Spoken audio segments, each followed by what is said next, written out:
Welcome to episode number 313 of the Beyond Social Media Show, the podcast for all of you marketing, advertising, public relations, and communications professionals. You can find us just by searching for Beyond Social Media Show. We are recording live on YouTube on June 25th, 2020. A lot of things to talk about this week, as we always have a lot of things to talk about, including Apple updates from the developer conference, Google Keene, Google image check, Facebook ad boycott, Devin Nunes Cow, YouTube shoppable ads, Pandora podcast analytics, Facebook harbors hate, creepy COVID masks, and you'll want to stick around to the end for some mobile messaging app stats. But BL kicks it off with best story of the week. BL, what do you got?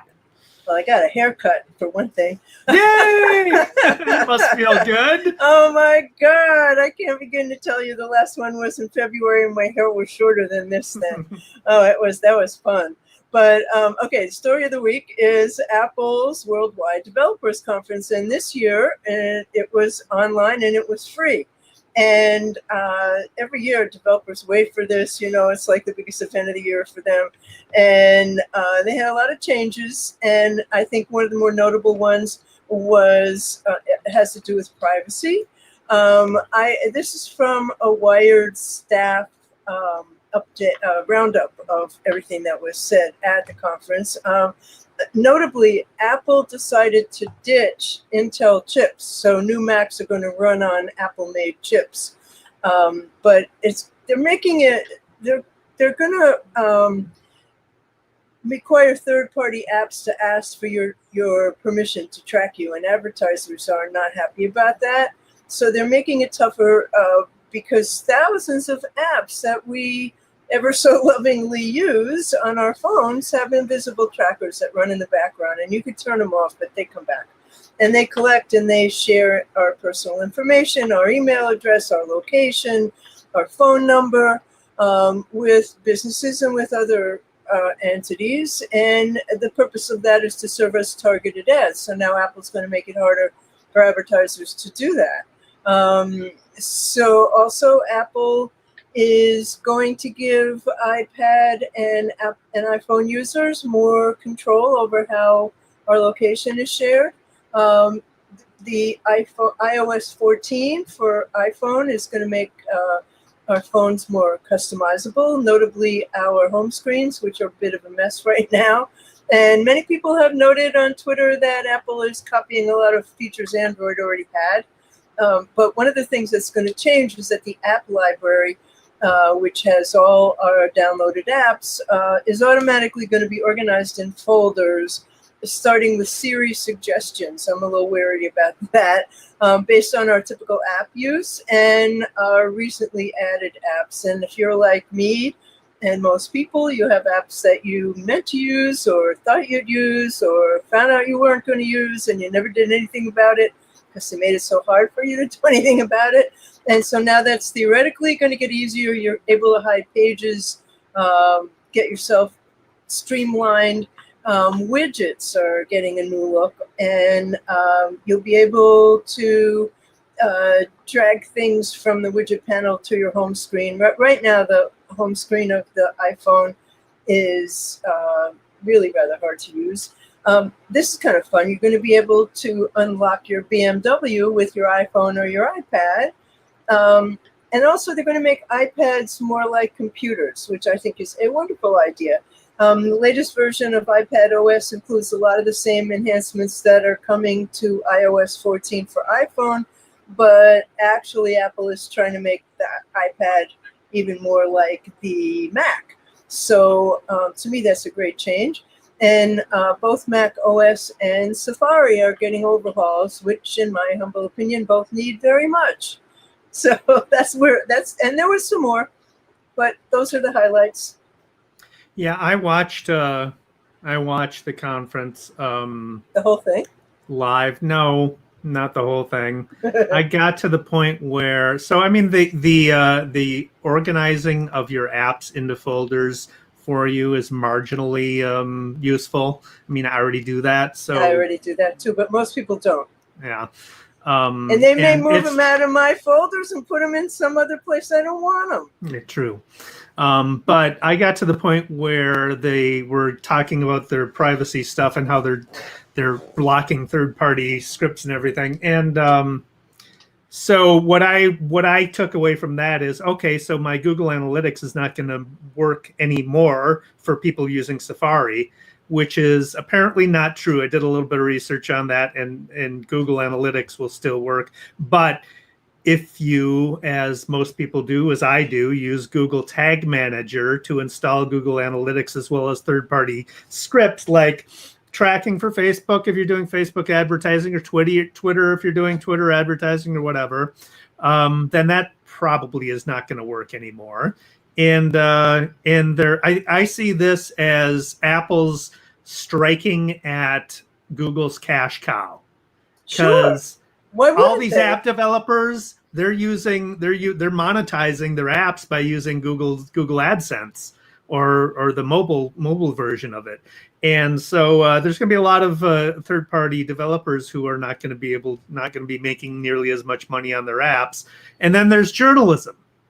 So, they're dependent on advertising dollars, and that's, they're in I bet this bad will shape. change or be adapted in a way to needs people to happen. happier. What needs to happen is people need to subscribe to their journalism, which people don't pay for journalism. They don't want to pay for journalism. So I think this is very, very self-serving for Apple, and it hurts a lot of industries as well. I mean, privacy's a serious thing and all that, but still.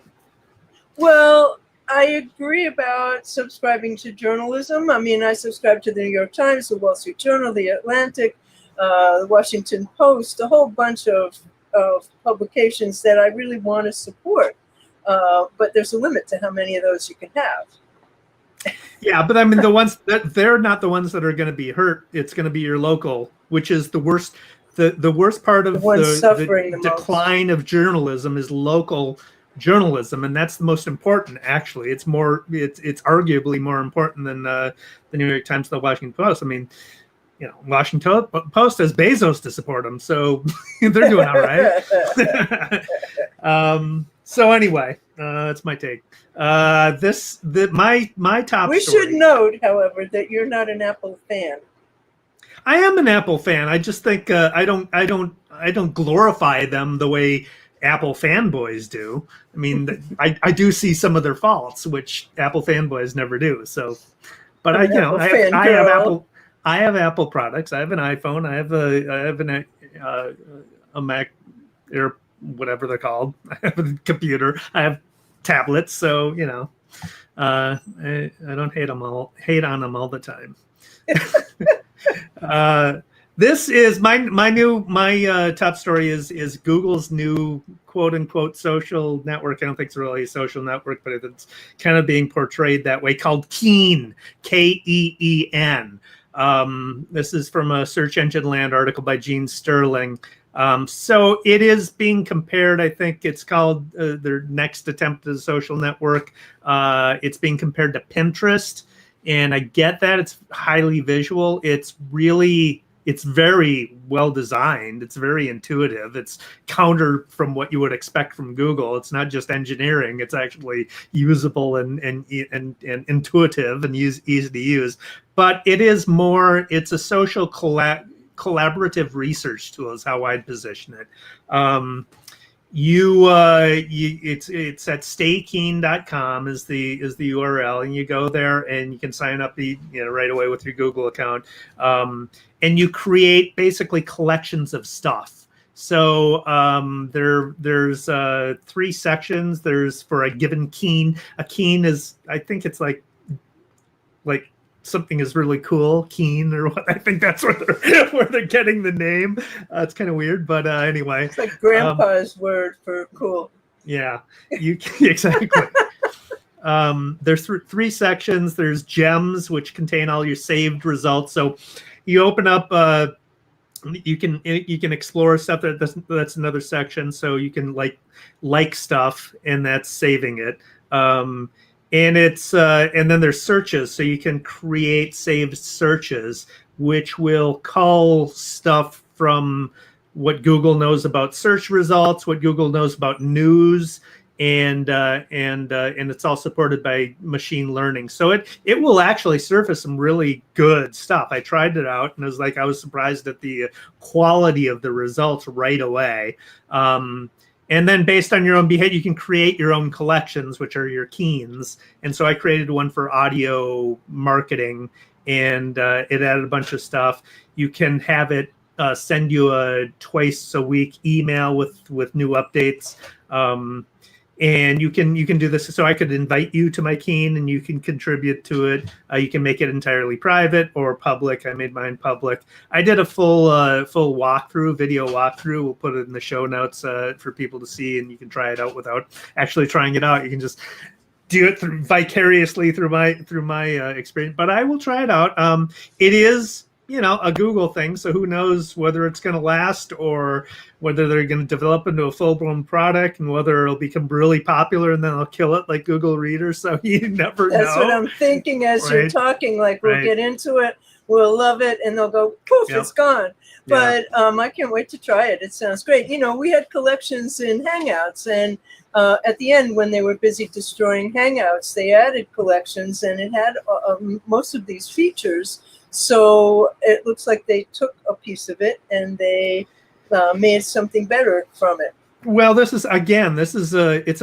very simple. It's very intuitive. It's very easy to use. It's nothing like Google Plus or it's highly engineered, all kinds of really cool features that us geeks can get into, but most people don't, bother with. But I meant Google Plus, not Hangouts. Yeah. Yeah. But Google does a lot of stuff just to learn. So this might be one of them. Who knows? We'll see. Sounds like a really cool one. Google's been very busy. This week they added fact checks to Google Images, which I think is super important. It's an effort to curb the spread of misinformation on the platform. And they said they're going to start fact checking Google with Google search results. So I think that this is from an Axios story by Sarah Fisher, and I think this is just a wonderful improvement because right now there's no way to know whether anything is true or whether it's altered or whether it's modified or manipulated. So it will be helpful if they do it well. Yeah, I'm curious about how they're implementing that.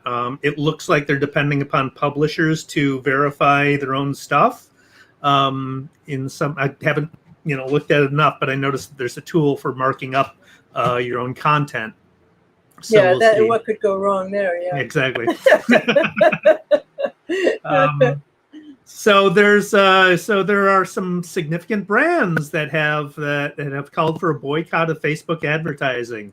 This is from an Ad Age article by Adrian Pasquarelli and Garrett Sloan, who report that Patagonia is the latest big brand to announce that it won't be advertising on Facebook. This is following a call for a boycott from civil rights organizations like the NAACP, the Anti-Defamation League, who took out a full-page ad in the the Los Angeles Times, asking for advertisers to use their power to force Facebook to handle hate speech and disinformation much better than they have, which is kind of not. They called for a ad boycott during the month of July using the hashtag #StopHateForProfit. Patagonia said their boycott will be effective immediately and will run at least through the end of July, pending meaningful action from Facebook, according to Corey Bayers, who is the head of marketing at Patagonia. There's a statement that is included in the article. It says, for too long, this is from Corey Bayer, for too long, Facebook has failed to take sufficient steps to stop the spread of hateful lies and dangerous propaganda on its platform, from secure elections to a global pandemic to racial justice. The stakes are too high to sit back and let the company continue to be complicit in spreading disinformation and fomenting fear and hatred. As companies across the country work hard to ensure that Americans have access to free and fair elections this fall, we can't stand by and contribute resources to companies that contribute to the problem. We stand with hashtag Stop Hate for Profit in saying Facebook's profits will never be worth promoting hate, bigotry, racism, anti-Semitism, and violence. Pretty strong statement by Patagonia. They join the North Face, REI, Upwork, and 360i, an ad agency, who sent a note to clients suggesting they reevaluate the relationship with Facebook in enjoying this boycott. I have been saying it forever. You need huge brands to step up and say, we're not going to advertise with Facebook anymore, for them to force them to make change. But that handful even seems like a drop in the bucket too. Well, in the worst section of the show, I have something more about how awful Facebook is. But in terms of fake stuff, this is really hilarious. A judge ruled that Representative Devin Nunes has no right to sue Twitter over statements made by a fake internet cow, someone parodying his mother, and a Republican strategist. This is from the Fresno Bee article by Kate Irby. Nunes tried to sue Twitter and others. He had 6 active lawsuits, and he alleges people have defamed him, conspired to harm his reputation, or both. And Devin Nunes's cow has 797,000 subscribers, and Twitter's Nunes alt has 103,000 followers, and that one is the not so proud alt mom of prolific libel tourist and part-time Congressman Devin Nunes. Yes, it's a parody, probably hammered. They were. So he's suing 4 news organizations: CNN, The Washington Post, Hearst, who owns Esquire, and McClatchy, who owns the largest newspaper in his district, the Fresno Bee. He's also suing Fusion GPS, a political opposition research firm responsible for the Steele dossier on President Trump, and he lost his lawsuits.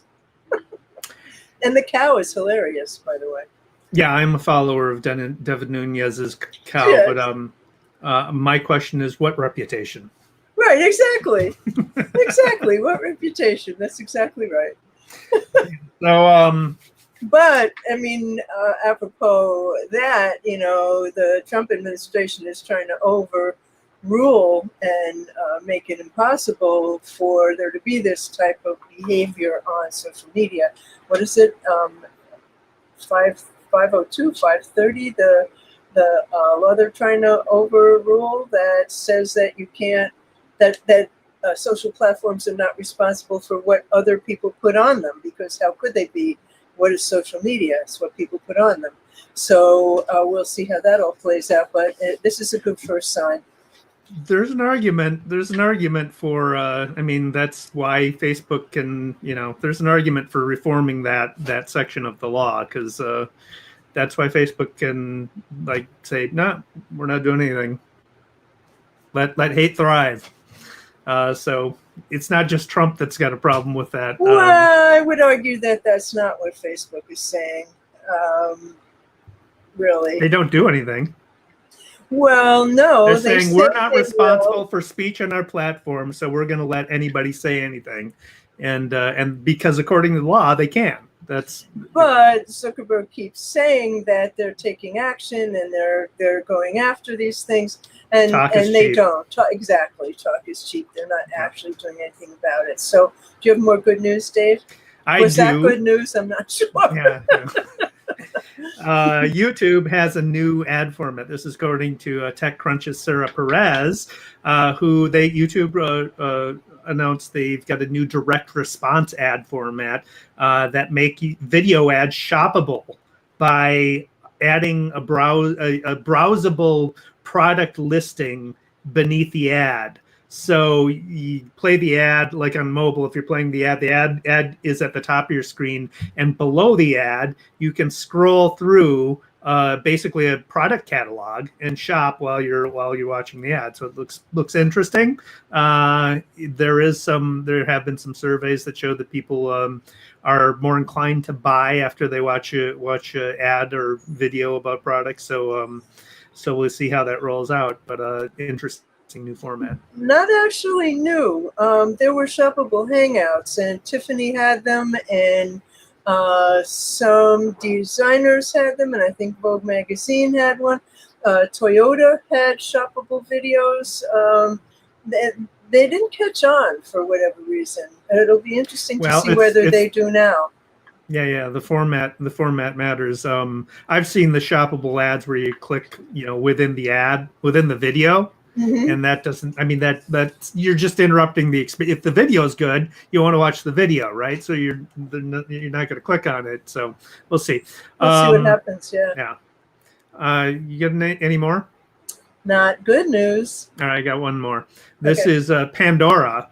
Pandora has, for podcasters, has a new set of data analytics tools for podcast creators that show, who your listeners are, the types of content that keeps them coming back. The analytics provide an at-a-glance visual overview of streaming metrics like number of streams, unique listeners, total time spent listening, thumbs, so whether people thumbed up or thumbed down your podcast. You can get insight into the geographic distribution of your audience and demographic charts of your audience. So this is free for all registered Pandora for podcast users. And we'll put a link in the show notes for people to sign up if they are so inclined. What a great thing. We need that. Yep. So that brings us to bad news. It does. Okay, well, this is very bad news. There are Boogaloo groups thriving on Facebook, and despite the fact that Facebook has removed some, there are still dozens of pages on Facebook, according to the Washington Post. And so this is from a Tanya Riley story in the Washington Post, and then Casey Newton wrote about it in his newsletter. And Facebook said in May that it was going to start removing Boogaloo content calling for violence. The Boogaloo Boys are an extreme right-wing group, and they are responsible for quite a bit of in real-life violence. And so researchers and an analysis by the Post found that there's dozens of readily available pages from the movement with content inciting violence. And a few weeks ago, I tweeted, why is this page on Facebook? It was a Boogaloo page. So researchers at the global nonprofit group Oz found nearly 24 Facebook pages affiliated with the Boogaloo movement. They're generally anti-government, anti-law enforcement. Despite the issue is that they're not a specific organization. They're sort of an amorphous collection of groups with this philosophy. And their members have become a very notable physical presence at rallies against pandemic shutdowns, and most recently the Black Lives Matters protests against police brutality. And a lot of times you can recognize them because they wear Hawaiian shirts for some stupid reason. But posts on pages that were flagged by Avaz between May 28th and June 18th included explicit calls for armed violence and more borderline content like anti-government memes employing euphemism for violence. Some pages shared misinformation about the protests, like memes claiming police were placing bricks to cause riots, and there were conspiracy theories. These are some of my favorites about Bill Gates and George Soros. The majority of the pages were created within the past 6 months and had a collective following of tens of thousands of users. 2 pages that the Post reviewed featured posts that gave recipes for Molotov cocktails, including one that featured Mickey Mouse, and he was calling them a surprise tool. And Casey Newton pointed out the fear is that in this already volatile moment we're in, where Americans are confronting the new resurgence of the pandemic, widespread unemployment, negligent federal government, extremist sentiments take root on social networks, and they could boil over into more widespread violence. The question is what steps those networks are prepared to take. And, why are there so many Boogaloo groups on Facebook and elsewhere? They're also on Twitter, Discord, and Reddit, among other social sites. And one reason is that they're not a single organization. Another fear is that pushing them too far underground will make them that much harder to keep track of. So, the bottom line is be afraid, be very afraid. Yeah, I don't buy the argument that pushing them off, mainstream platforms, deplatforming them from mainstream platforms is going to make them hard. It probably will make them harder to find, but that's probably a good thing. When in they're some as in easily, some regards. in many regards, because what they're doing is they are using the same tactics that like ISIS does to radicalize young people. They're doing the same thing, but they're doing it to Americans, and they're doing it within the United States. So making them more inaccessible. I mean, Facebook is mainstream. If they're not on Facebook, they're going to be harder for young people to find. And yes, that's true. But somehow people find these things. Well, somehow they pop up here. It's like trying to control drugs. That's fine. Sake. But I mean, it's coming in over here. We'll close this border, and then it comes in over there. So, it will come back no matter what. But making it more difficult to find eliminates more people from finding them temporarily.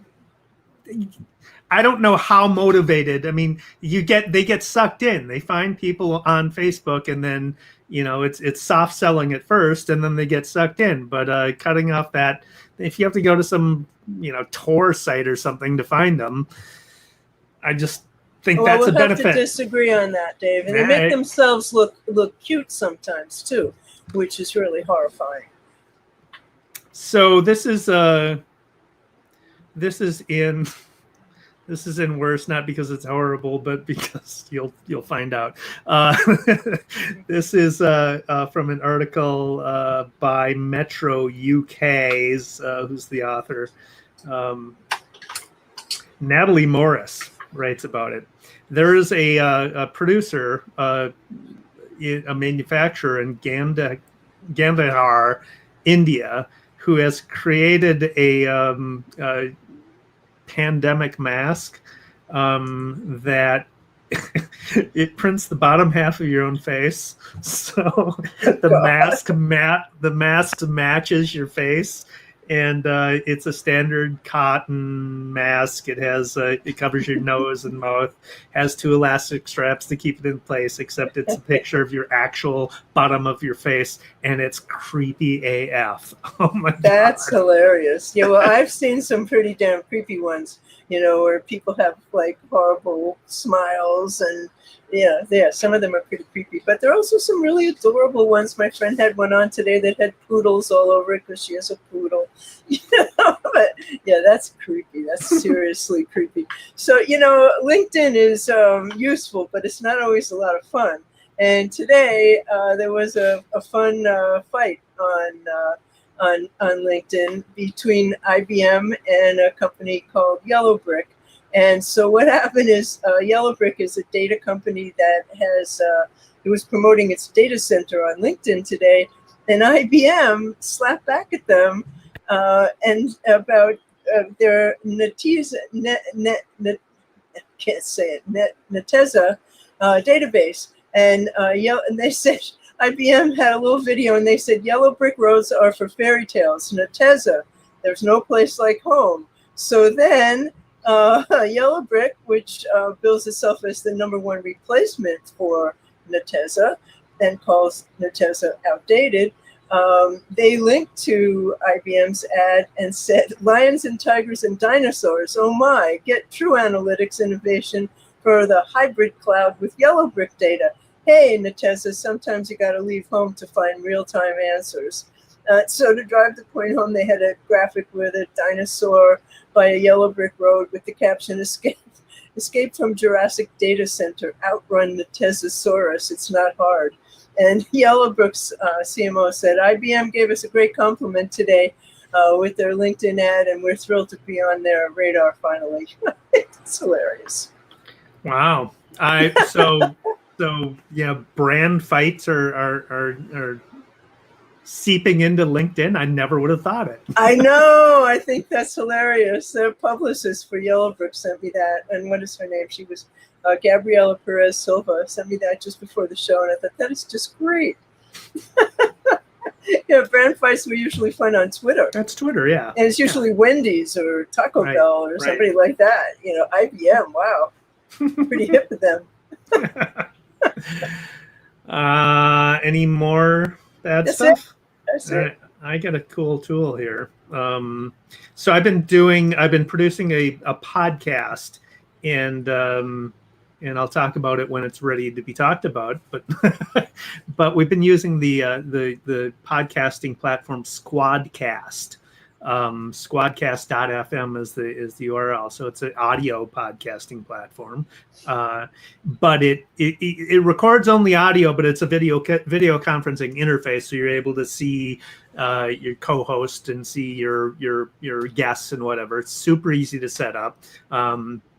It sends an invite and a calendar add-on to participants, so you can schedule your podcast episodes in advance. It records automatically up to the cloud, so the recording, I got kicked off a couple of times. One time we were recording, but the recording continues as the host. I got kicked off. The recording continues even if you get booted off, so you can log back in. And it's not going to be an issue. It records each participant's voice track separately.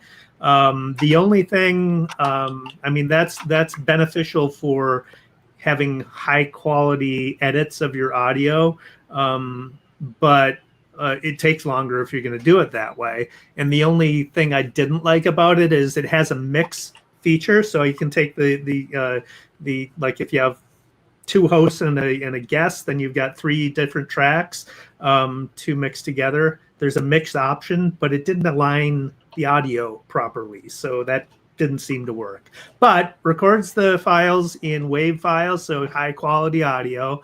You can also get them in MP3s. It is a for-fee service. It starts at $9 per month per user. There's a 7-day free trial, but it's pretty slick. So. What do you mean by per user? The number of people on the podcast? Yeah. So if you have 4 people on the podcast, it's 9 times 4. Yeah. Okay. Just want to be clear. You can have up to 4 people involved in an episode in a recording. So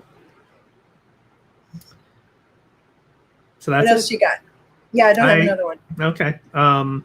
I have this is a Google Analytics resources post I made. So I'll put a link to it in the show notes. But it's 48 resources for Google Analytics. Includes training videos, blogs, experts, Google Analytics experts on Twitter, YouTube channels devoted to Google Analytics tools. So I'll put a link to that. But that is really helpful. So I have politics. Twitter did a good thing. They suspended Trump's meme maker. They permanently suspended pro-Trump meme maker Logan Cook, and he goes by the internet handle Carpe Donctum. They suspended him on Tuesday because of multiple copyright violations. From a Daily Beast article by Will Sommer. Cook built a 270,000 following on Twitter. He earned several Trump tweets and retweets, and even got to visit the White House based on the popularity that his videos gained on the right. He's the guy who took the video of the black and white toddler running to hug each other and turned it into a despicable racist hate video with fake CNN chirons. Is that how you say that word? Chirons. And his other videos feature the faces of Trump and his political enemies into scenes of popular movies. So he got to appear at the White House Social Media Summit, which was a gathering of pro-Trump internet activists. And so Twitter said, per our copyright policy, we respond to valid copyright complaints sent to us by copyright owner or their authorized representatives. And this account was permanently suspended for repeated violations of this policy. He would just take like movie scenes and put Trump's face in them and, put his enemies. I mean, they're crazy things that he did. But the one with the 2 babies who are hugging each other, trying to turn that into one of them being a racist baby. There's no such thing as a fucking racist baby. Yeah, I deliberately didn't pay attention to that story because I didn't want to see the results, that the guy's handiwork, quote unquote. Well, he's gone. Yeah. Mine is, this has been completely reported, so I'll just be brief, but I first heard about it from Steve Schmidt, who is one of the Republican operatives behind the Lincoln Project and one of the most articulate and eloquent Trump critics on Twitter, where during Trump's rally or before Trump's rally in Oklahoma, in Tulsa, there was a disappointing turnout, to say the least, and Schmidt Didn't tweeted disappoint me. Schmidt tweeted this: the president has been had by a bunch of American teenagers, and so I was like, what's going on here? He's a legit source. He doesn't tweet lies or anything. So I was waiting for more, and it turns out that the more was K-pop. So K-pop's K stands for Korean pop music fans, and TikTok, American TikTok teens were part of the handiwork that suppressed turnout for this thing. So they were expecting 1 million people had reserved tickets for this. They built an overflow place for people who wouldn't fit in the 1,900 seat auditorium, and there was going to be a stage. There was a stage there. Trump and Pence were going to address the people in the overflow before they went to the rally and everything. And turns out there were only 6,200 people who couldn't fill that 1,900 seat stadium because there was these K-pop fans who bought up all these tickets, or their free tickets, registered for these free tickets, as well as American TikTok users at the behest of a woman named Mary Jo Lopp, who's a 51-year-old grandmother from Iowa, who posted a video on TikTok saying, "You kids need to Google 2 phrases, Juneteenth and Black Wall Street, and you'll see why everybody's so upset with the president about this." And I suggest that you register for these 2 free tickets. Give them your phone number. You get a code. Type in the code, and you'll get the tickets. And then all you need to do is, when they text you, text stop, and you'll be done with it. And we want to make sure there's nobody attending this rally. And the post went viral. And a lot of people took him up on it. Apparently, the K-pop fans have rained on Trump's parade before by flooding hashtags like MAGA and Blue Lives Matter with a bunch of K-pop fan cams and memes that mock their causes. So people taking democracy and citizenship into their own hands, and even from Korea, I guess. Now they need to vote. That's all they need to do is vote. Yeah. I mean, we have to count on them, because the millennials have let us down. A lot of them just did not vote last time. You got to get out there and you got to vote. But one of the funnier stories that I read, and I can't remember exactly where, was that Trump was so angry when he saw how small the crowd was, he almost didn't want to go on. And the photo that followed, where he was getting off Air Force One, his tie was off, and he looked like he was half dead, and just the most depressed man in the world. And, I think the caption said, "The hero returns," or something like that. But yeah, that was a great night.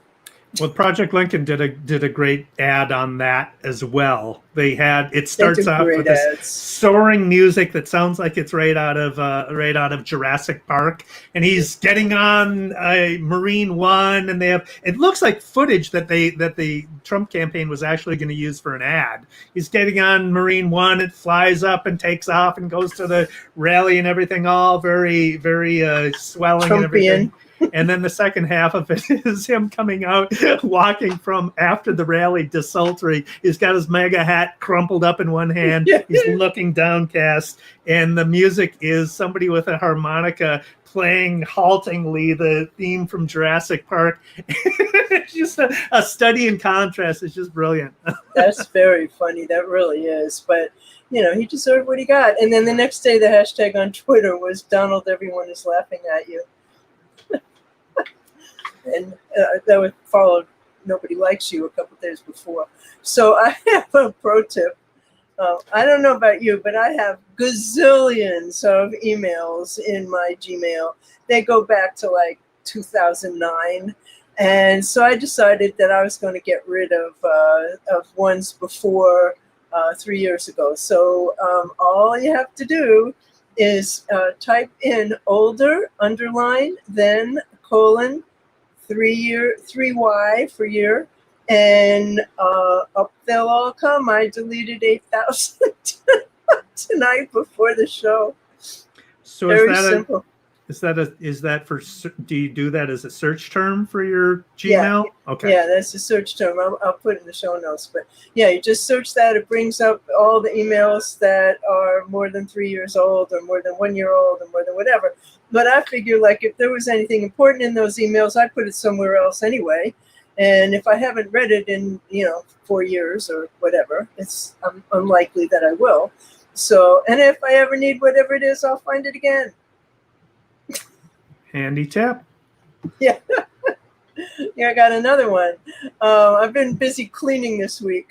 This one is this is from Wired, and this is how to clean out your old social media posts. And apparently you can mass delete your old Facebook posts, but you have to remove Instagram and tweets manually. But there's a way, which I'll put the link in the show notes on how to do that. And you can get rid of lots of old Facebook posts all at once.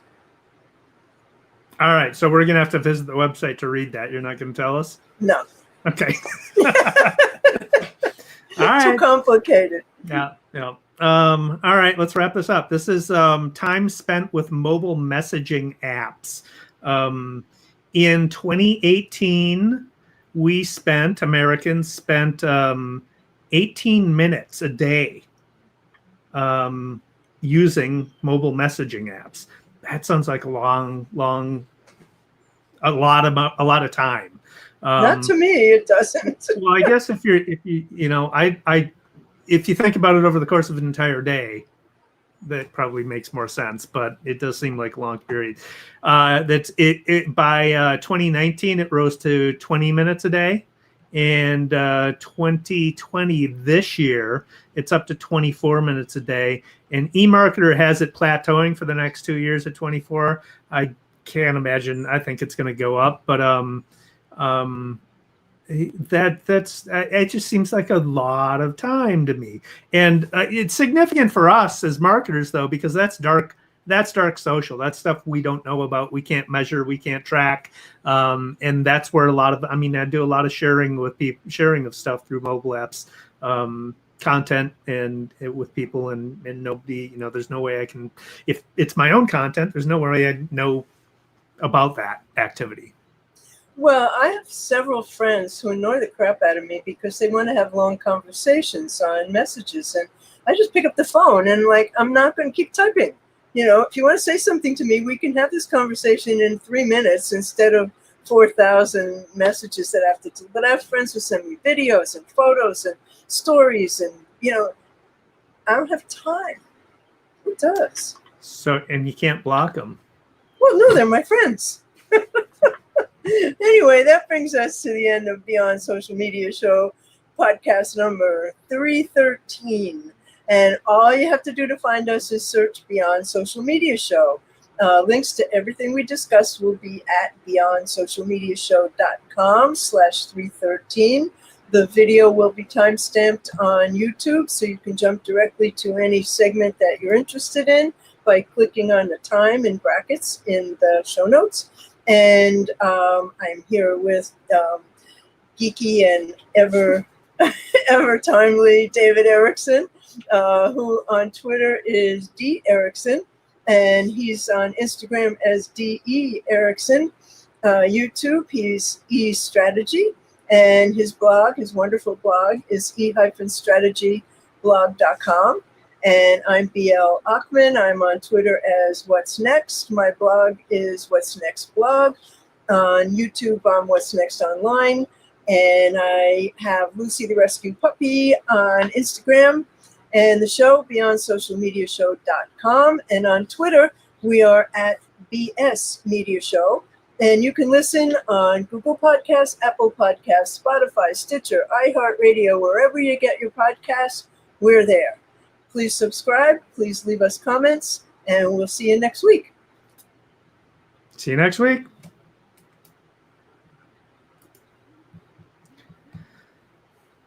All right, we're done.